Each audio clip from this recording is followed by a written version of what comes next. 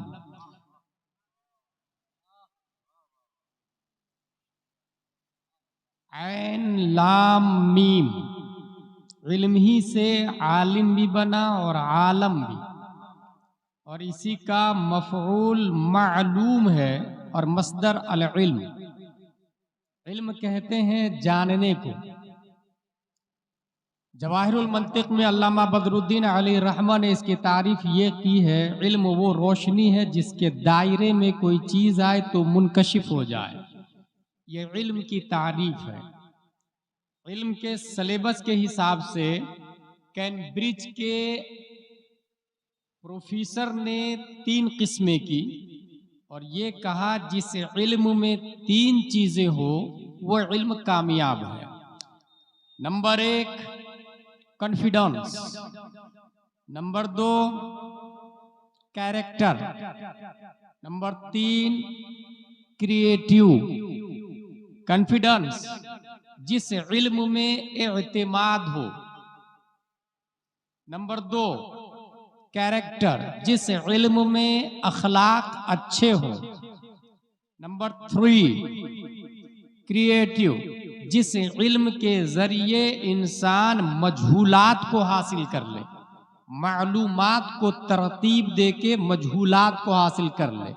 ये याद रखें आप लोग, दरसे निज़ामी में 7 से 8-9 साल कोर्स, दुनिया का कोई ऐसा कोर्स और सिलेबस नहीं है जो पूरी जिंदगी के सामने पेश आने वाले मसाइल का हल बता दे। अलबत्ता ये एक चिराग है, ये एक टार्च है जो दरसे निज़ामी के नाम से है। वो टार्च दे दिया जाता है एक इलिटरेट के हाथ में, और वो इलिटरेट दरसे निज़ामी पढ़ के वो चिराग हासिल करता, चलना उसी को रहता है, आंधी तूफान गड्ढे कीचड़ से बचना उसी को पड़ता है। दूसरी बुनियादी बात ये कि हमारे इस्लाम में एक अटूट कायदा है कि एक भंगी का बेटा कलमा तय्यब पढ़कर अल्लामा बनता दारुल उलूम नूरुल इस्लाम में, तो वो मस्जिद नबवी का भी इमाम हो सकता है।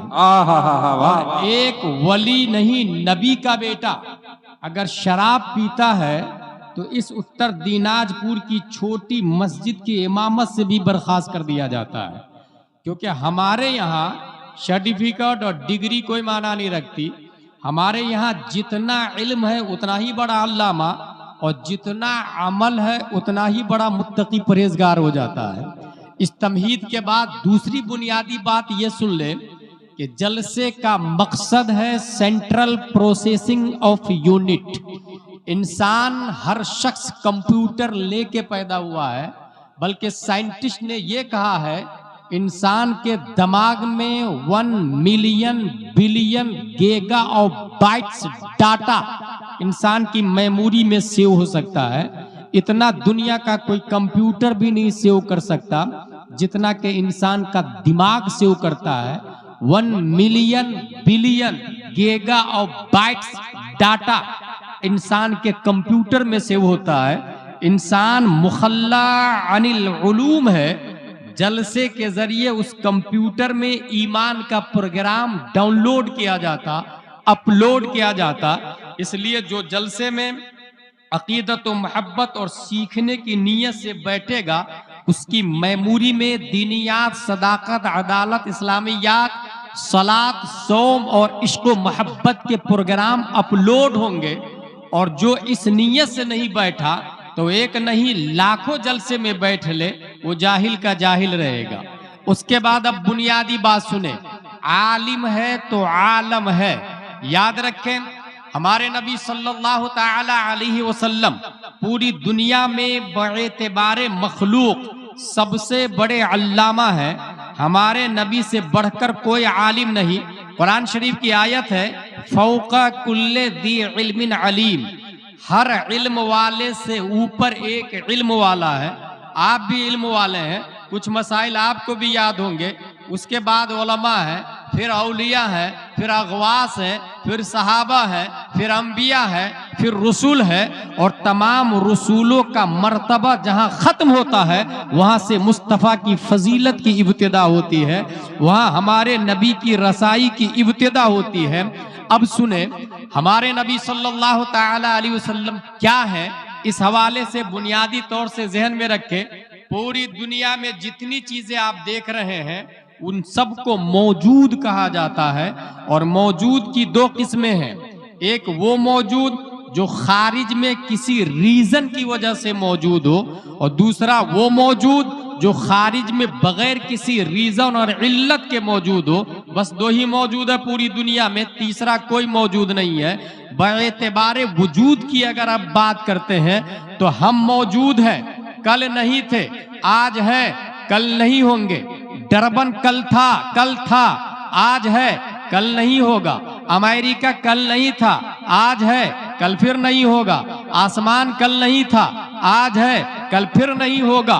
दुनिया में जितने मौजूदात हैं उसकी 2 ही किस्म है। एक वो जो खारिज में बगैर किसी इल्लत और रीजन के मौजूद हो, उसे वाजिबुल वजूद कहा जाता, और वो सिर्फ एक है, और वो अल्लाह तबारक व तआला की जात है। हमारा वजूद मौकूफ है रूह पर, जान पर।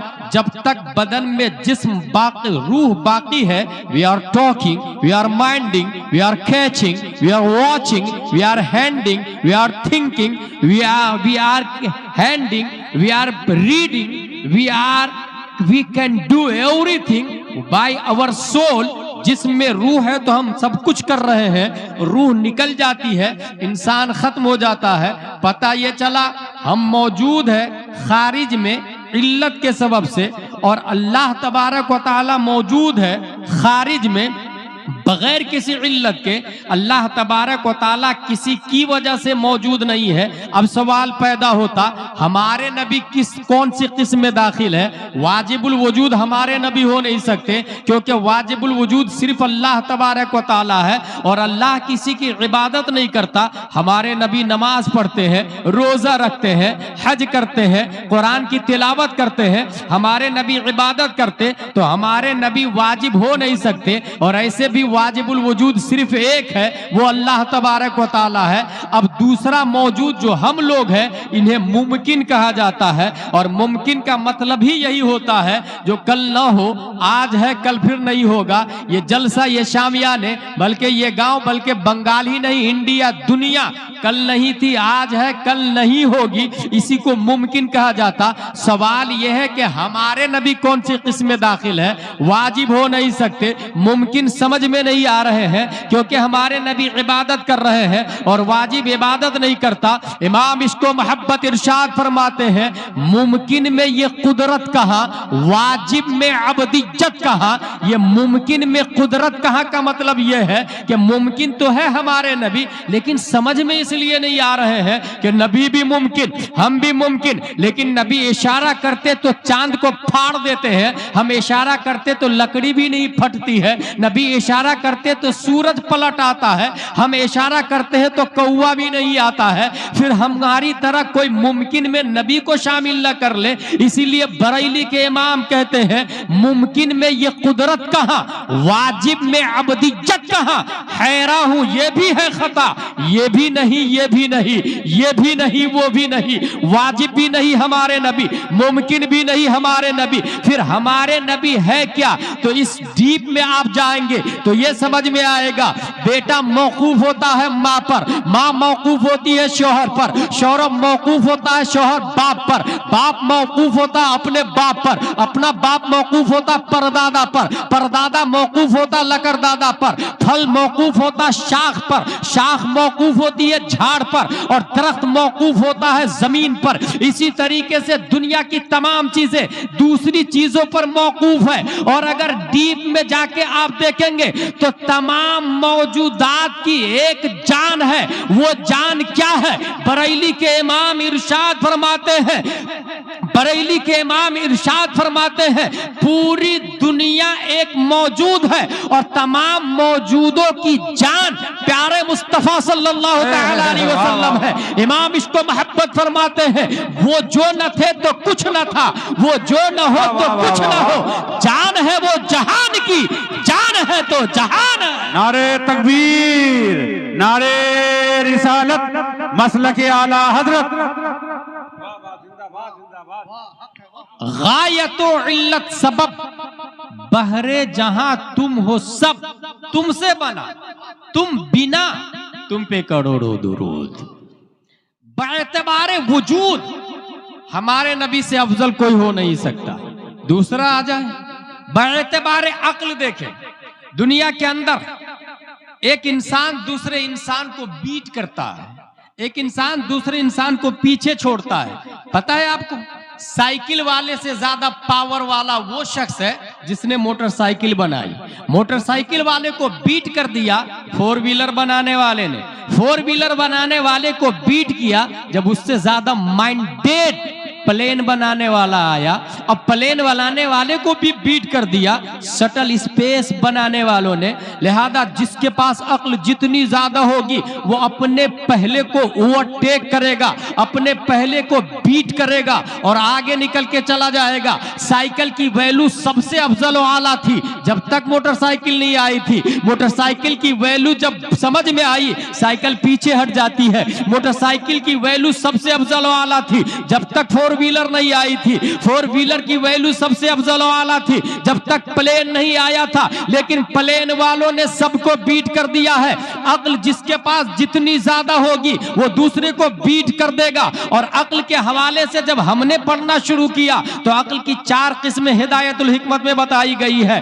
अक्ल बिल फेल, अक्ल बिल अक्ल हयुलानी, अक्ल बिल फेल, अक्ल बिल मलिका, अक्ल मुतलक। अक्ल मुतलक तक कोई दुनिया का साइंटिस्ट नहीं पहुंचा है। अक्ल मुतलक तक दुनिया का कोई न्यूटन आइंस्टाइन नहीं पहुंचा है। बस आप इतना याद रखें कि हमारे नबी सल्लल्लाहु तआला अलैहि वसल्लम को कितनी अक्ल है। इसी से आप अंदाजा लगा लीजिएगा कि नबी से बड़ा कोई आलिम आ सकता है कि नहीं आ सकता है, और नबी को कोई बीट कर सकता है कि नहीं बीट कर सकता है। दुनिया के अंदर जितने साइंटिस्ट है, खा वो न्यूटन हो, आइंस्टाइन हो, सब के सब ने 3 से 4% दिमाग का इस्तेमाल किया है। अल्लामा दहलान ज़ैनी सीरतुन नबविय्या में लिखते हैं, इन्नल्लाह तआला लम युअति जमीअन नास मिन बदाई दुनिया इला इनक़िज़ाइहा मिनल अक़ली फी जंबि अक़लिही सल्लल्लाहु अलैहि वसल्लम इल्ला कहब्बत रमलिन मिन बैनि रिमालि दुनिया। दुनिया के तमाम रेगिस्तान के जर्रे को एक तरफ रखे और उसमें से एक रेत का जर्रा निकाल ले।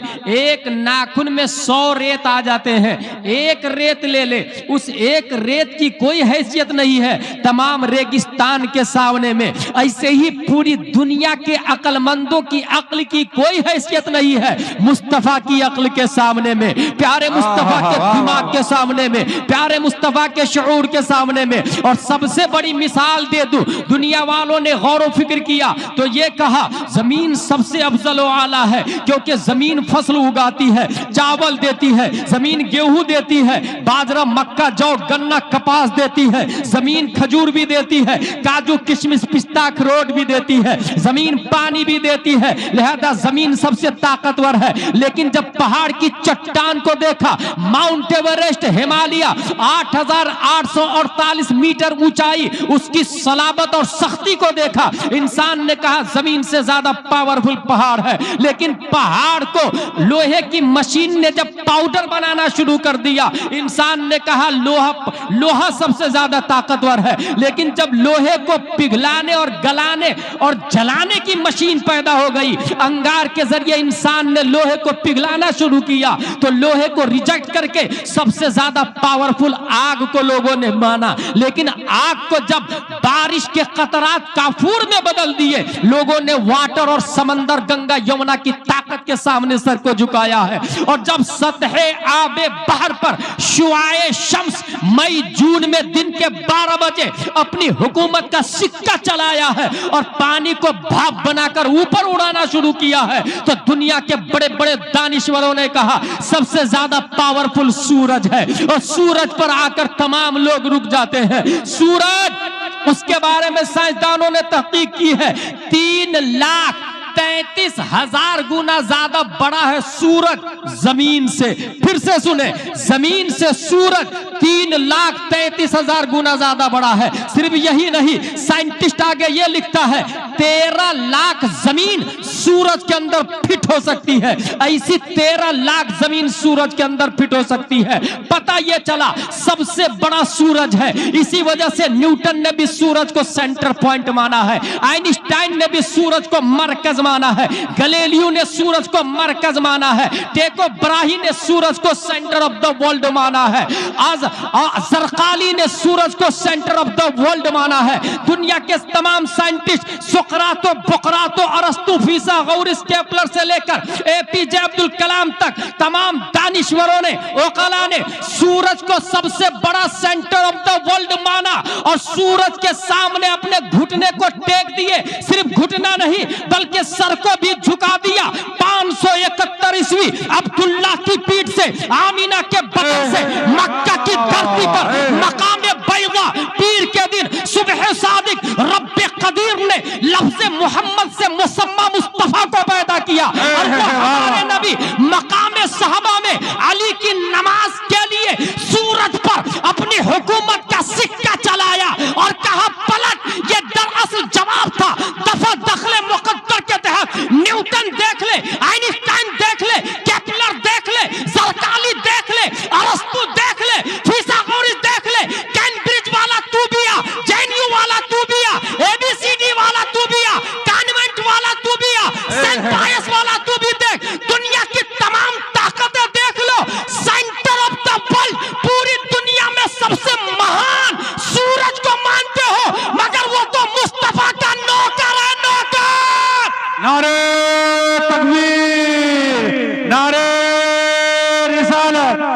मसलक आला हजरत अल्लामा मुफ्ती गुलाम जिलानी अज़हरी साहब क़िबला खलीफे हुजूर ताजु शरिया जश्न दस्तार बंदी दारुल उलूम नूरुल इस्लाम सरजमीन बालीगुड़ा नारे तकबीर नारे रिसालत जिंदाबाद वाह वाह है वाह वाह जिंदाबाद। अक्ल ये कहती है कि सबसे बड़ा सूरज है और सूरज गुलाम है मुस्तफा का, तो आओ सबसे बड़े मुस्तफा को हम मान लेते हैं। वाह वाह वाह सुभान अल्लाह। सूरज पर हुकूमत के बाद भी अगर कोई मुस्तफा को नहीं मानता तो कुरान बोलता है अला इन्नहुम हुमुस सुफहा वलाकिन ला यअलमून। वो डबल बेवकूफ है, वो डबल बेवकूफ, अपनी बेवकूफी का इल्म भी नहीं उसको। ये हो गया वजूद अक्ल। अब जरा इल्म मुस्तफा के बारे में इमाम अहमद बिन हंबल मुस्नद अहमद बिन हंबल के अंदर लिखते हैं हुजूर सल्लल्लाहु तआला अलैहि वसल्लम ने ख्वाब में देखा। फरमाते हैं अतानी रब्बी फी अहसन सूरा वक़ाल या मुहम्मद क़ुल्तु लब्बैक व सअदैक क़ाल फीमा यख्तसिम अल मलाउल आला फ़क़ुल्तु ला अदरी या रब्बी फवदअ यदहु अला कतफै फवजदतु बर्द अनामिलिही बैन सदै फ़अलिमतु मा फिल मशरिक़ि वल मग़रिब। इल्म मुस्तफ़ा। हुजूर सल्लल्लाहु तआला अलैहि वसल्लम ने ख्वाब में रब्बे कदीर को देखा। मोहम्मद सल्लल्लाहु अलैहि वसल्लम माला आला के फरिश्ते किस बात में उलझे हुए हैं? या रब मुझे नहीं पता। रब्बे कदीर ने अपनी शायान शान दस्ते कुदरत शान मुस्तफा पे रखा। ज़ुहरे मुस्तफा पीठे मुस्तफा दोनों शानों के बीच में। और हजरत हुजूर सल्लल्लाहु अलैहि वसल्लम फरमाते हैं रब्बे कदीर की कुदरत की उंगलियों की ठंडक मैंने सीने में महसूस किया है। और उसके बाद जो मुझे इल्म हासिल हुआ फ़अलिमतु मा फिल मशरिक़ि वल मग़रिब। जमीन व आसमान, मशरिक व मग़रिब, ईस्ट वेस्ट साउथ नॉर्थ, सब कुछ को मैं जान लिया, सब कुछ को मैंने पहचान लिया।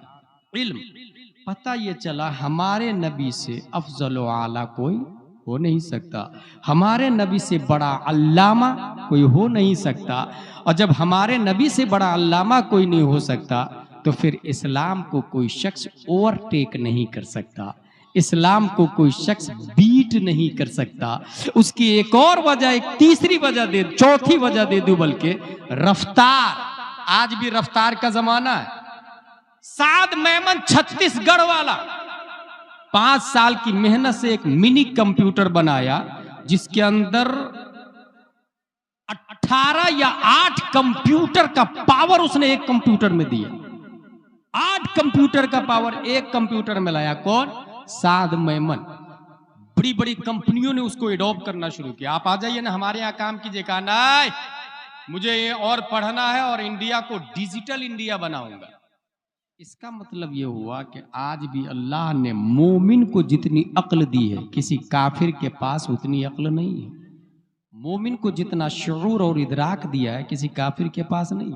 रफ्तार, सबसे ज्यादा तेज रफ्तार चाहे सवारी हो, इंसान दूसरे को बीट करके सबसे आगे निकल जाएगा। Shuttle space 28,000 kilometre per hour रफ्तार है। किसकी? शटल स्पेस की। इंसान उससे ज्यादा तेज रफ्तार सवारी बना लेना, उसको पीछे छोड़ देगा, वो आगे निकल जाएगा।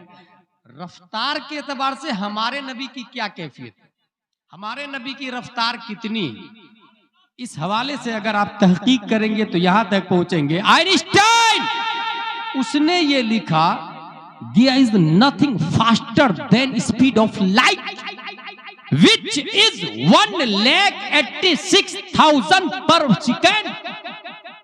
1,86,000 मील एक सेकंड में रोशनी की रफ्तार है। 1,86,000 मील रोशनी की रफ्तार। अब रोशनी से ज्यादा कोई तेज रफ्तार, रोशनी के बराबर ही आज तक कोई नहीं पहुंच पाया। शटल स्पेस भी, राजधानी भी, प्लेन भी, कतर एयरलाइंस भी, रोशनी की रफ्तार के बराबर कोई नहीं पहुंच पाया। अब सबसे ज्यादा तेज रफ्तार 1,86,000 मील, समझ रहे हैं आप, एक सेकंड में। 1,86,000 मील रोशनी की रफ्तार है। हम सीधा चलते हैं रोशनी के पास, सूरज के पास। सूरज तू चमकता कैसे है?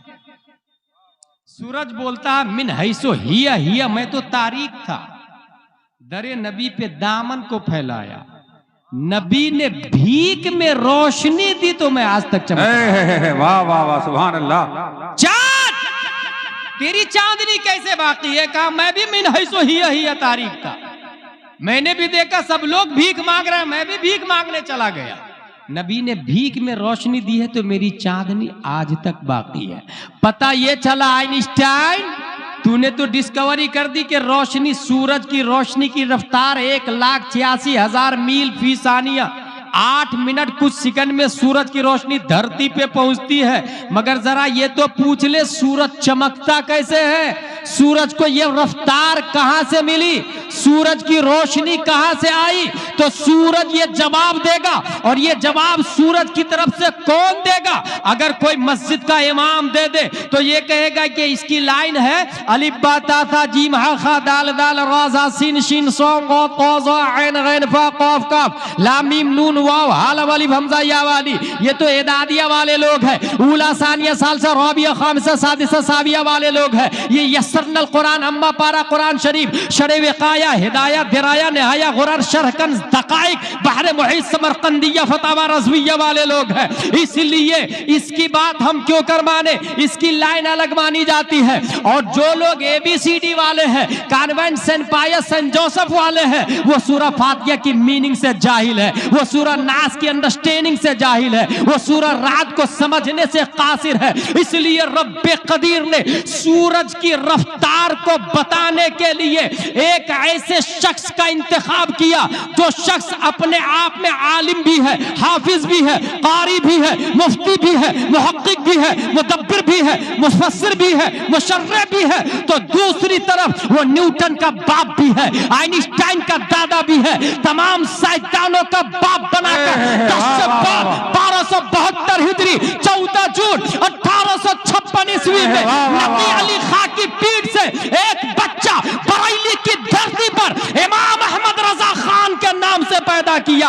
इमाम अहमद रजा तमाम साइंसदानों के बाप भी है, तो अपने वक्त के गौस भी है, मुजद्दिद भी है, वलियों का लीडर भी है, चीफ कमांडर भी है। शेख अब्दुल कादिर के ये नायब इमाम अहमद रजा खान फाजिल बरेलवी सूरज की रफ्तार को बताने के लिए, न्यूटन आइंस्टाइन का जनाजा निकालने के लिए इरशाद फरमाते हैं, ऐ मेरे आका की उम्मतों, हैरानो परेशान न होना, न्यूटन के सामने घुटने मत टेकना, आइंस्टाइन की थ्योरी को सलूट और सलाम मत करना।